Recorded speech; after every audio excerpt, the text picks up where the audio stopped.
What's up, guys? Before we get into the video today, I just want to give a huge shout out to today's sponsor, and that is Thrive Fantasy. Come prop up on Thrive Fantasy this season. Thrive Fantasy is a daily fantasy sports app for player props. All you have to do is choose 10 out of the 20 player prop options to build your lineup. Use promo code HIVE, that is HIVE, when you sign up today, and you will receive an instant $20 bonus on your first deposit of $20 or more. Download Thrive Fantasy on the App Store or the Play Store, or by visiting their website, www.thrivefantasy.com. Sign up and prop up today. What's up, guys? Thanks for tuning in to another episode of Niners News here on 49ers Hive. My name is Zach Hernandez, and as always, I'm joined by my co-host, Matt Llewellyn, and today we're going to be talking about 49ers that need to step it up in order to have success. For me, Matt, I'm going to go first on this one, and I think the answer is clear. I'm going to say Emmanuel Moseley. I know probably people are going to be typing in the comments, what about Akello? What about Akello?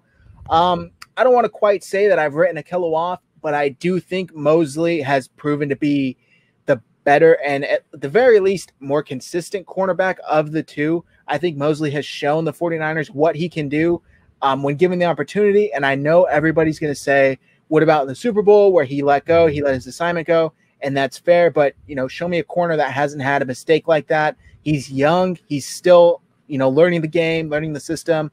I think this year he's going to be taking a big step. And I think the 49ers, obviously they didn't sign anybody. They didn't draft anybody. I think they're counting on him to take a big step. And it seems like, I don't know if I couldn't really tell from the training camp if they're saying, we want you to take this job, or if they're kind of asking Verrett or Kello, like, hey, come on, come take this job.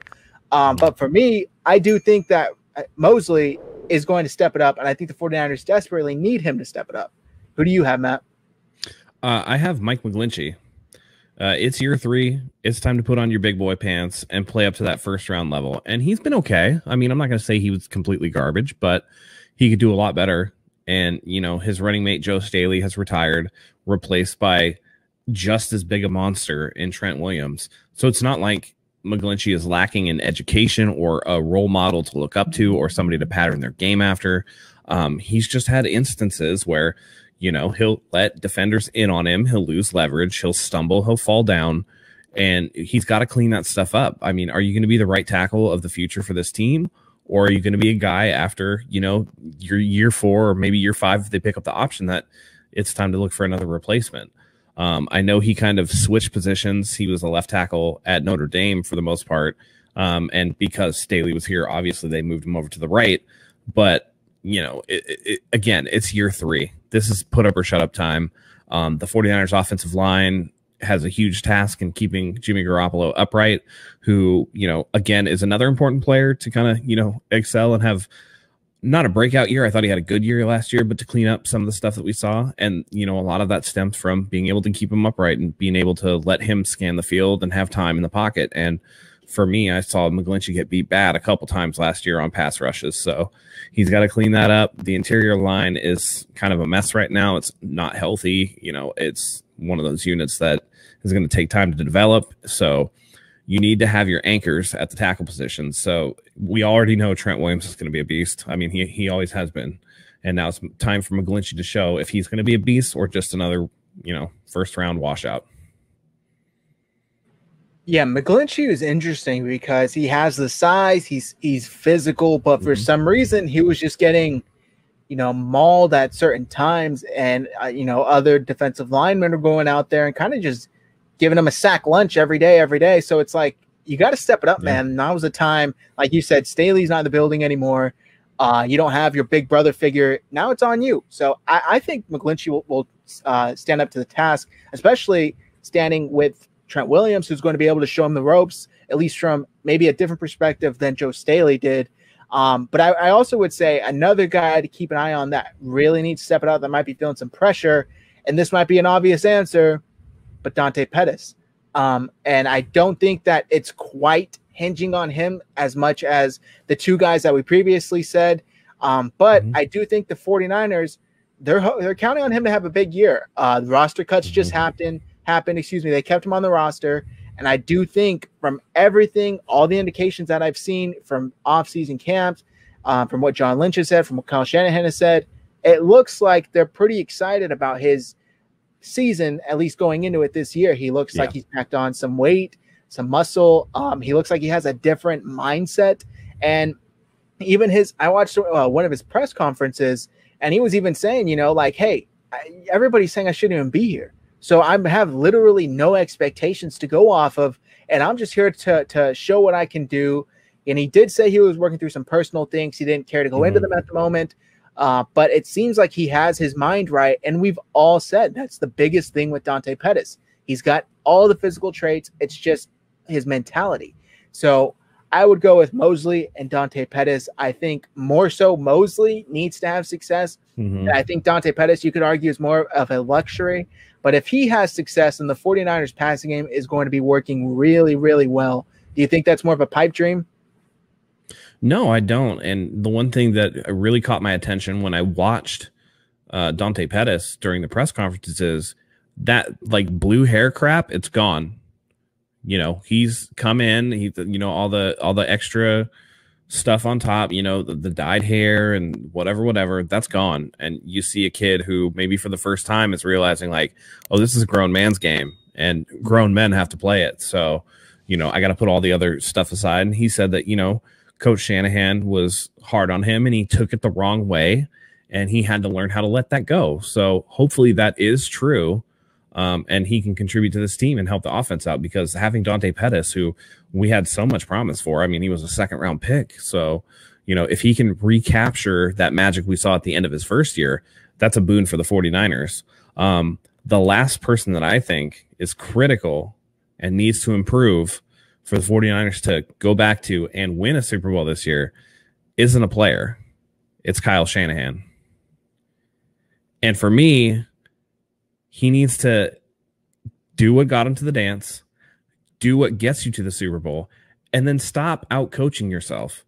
You're coaching yourself in circles so that in the last 5 minutes of the game or whatever, you've coughed up 2 leads in the Super Bowl. Your offense is just stalled. He's gotten into his own head. He tries to get cute with stuff. I mean, the Super Bowl this year was an example.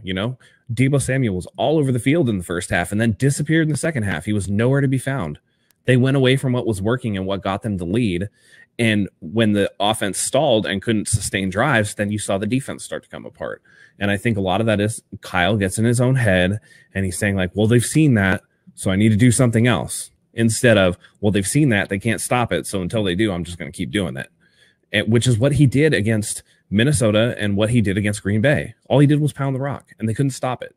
So he kept running the ball, and in the Super Bowl, for whatever reason, he went away from the stuff that was working, and that's what cost them, in my opinion, that's what cost them the game, because the offense could not sustain drives anymore. He was calling plays that were a little off kilter and looked like he was trying to get too cute, and he was playing to not lose rather than to win, and it cost them big. So for the 49ers to really get back to the Super Bowl and win it, Kyle's going to have to, evaluate himself for once rather than just players, and realize, and he will, because he's tough on himself. He's harder on himself than anybody's going to be.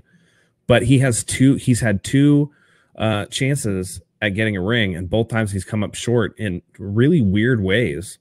So you don't want him to get to the point where that stigma is attached to him, and that even gets more inside his head where it's like, oh my God, is this happening again? So, Kyle has to really look at it and just, whatever got you there, keep doing it. It's working. So for me, Kyle Shanahan is critical for this 49ers team to actually take home the Lombardi Trophy this year. I'm so glad you said that, because I thought about that, but I'm like, no, I'll keep it to players. But it's completely true. And some fans, some viewers may be upset listening to that. But look, here at 49ers Hive, we're not going to give you unfiltered praise for the team. We're going to try and tell it like it is, and that's exactly how it is. Kyle Shanahan outcoaches himself. He gets into mind games with himself. He makes things way more difficult than they need to be sometimes. And I'm so glad you brought up going away from what worked, because just like you said, Minnesota, Green Bay, they couldn't stop the run. They literally asked him, why did you keep running the ball? Why did Jimmy only pass it so many times? Well, they couldn't stop it. Why would I get away from it? And then flash forward a couple of weeks, and then he gets away from it. It's like, dude, they couldn't stop it. Deebo was going all over the place, like you said, on these end arounds. And he stopped. He stopped doing it for whatever reason. And I totally agree. It costs the 49ers a ring. And I know they'll never say it, but I would pay an unlimited amount of money to hear what the actual players think and what they have to say about it, because they were in prime position to win this game. Mm-hmm. And I know you may make the argument that they were just as fault, and that may be true, but had some calls been called differently, had some plays been drawn differently, who knows how that would have turned out.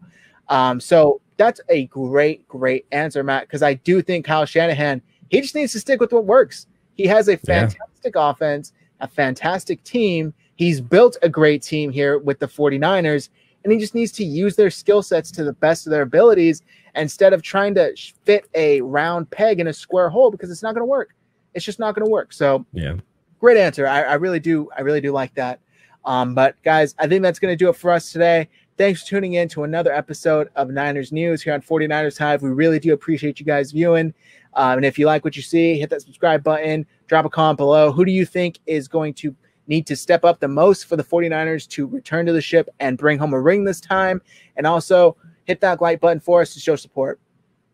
Go ahead and click the bell for all notifications so you don't miss any new videos. And until next time, go Niners.